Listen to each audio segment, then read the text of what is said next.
साथियों नमस्कार, मैं पीताम्बर जांगड़े।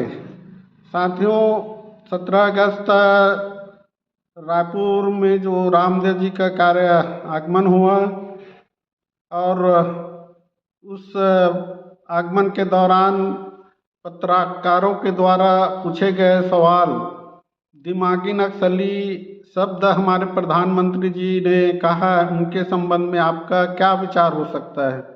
उन्होंने कहा कि बौद्धिक अराजकता वाले को ही समझा जा सकता है। एक नया विवाद जैसे शब्द का इस्तेमाल किया। रुपया और डॉलर समान होना चाहिए ताकि हम विदेशों में जाएं तो हमको वीज़ा का ज़रूरत न पड़े। इसके लिए जवाबदारी कौन है? कौन है जवाबदारी? बाबा जी को ये भी मालूम नहीं है कि कौन करेगा, किससे क्या बोलना चाहिए, ये भी मालूम नहीं है। पाकिस्तान, बांग्लादेश, अफगानिस्तान जब तक भारत में विलय नहीं हो जाता तब तक बात नहीं बनेगी। तो हो सकता है भैया इसके लिए कोई अंदर की बात बाबा जी को मालूम होगा कि इसको मिलाने के लिए, अखंड भारत बनाने के लिए इसको अंदर से कुछ मालूम होगा, तभी बोल रहे हैं।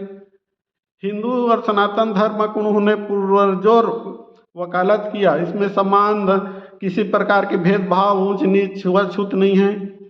लेकिन उनके बिरादरी के जो कथावाचक थे, जो उनका सर मुंडन किया गया, पूरे देश के लोगों ने देखा। और पंडिताइन के मूत्र से उनको शुद्धिकरण किया गया, पूरे देश ने देखा। ये भी नहीं दिखाई दिया।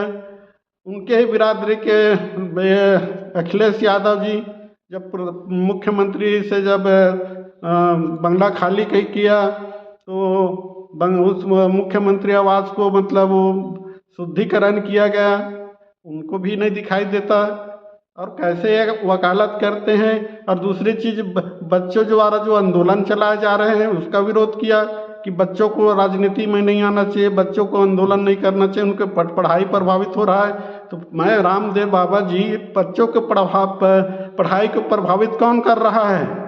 कौन कर रहा है प्रभावित? वो अपने हक, यही प्रभावित न हो करके तो अपने हक और मांग के लिए तो रोड में आना पड़ रहा है बच्चे को।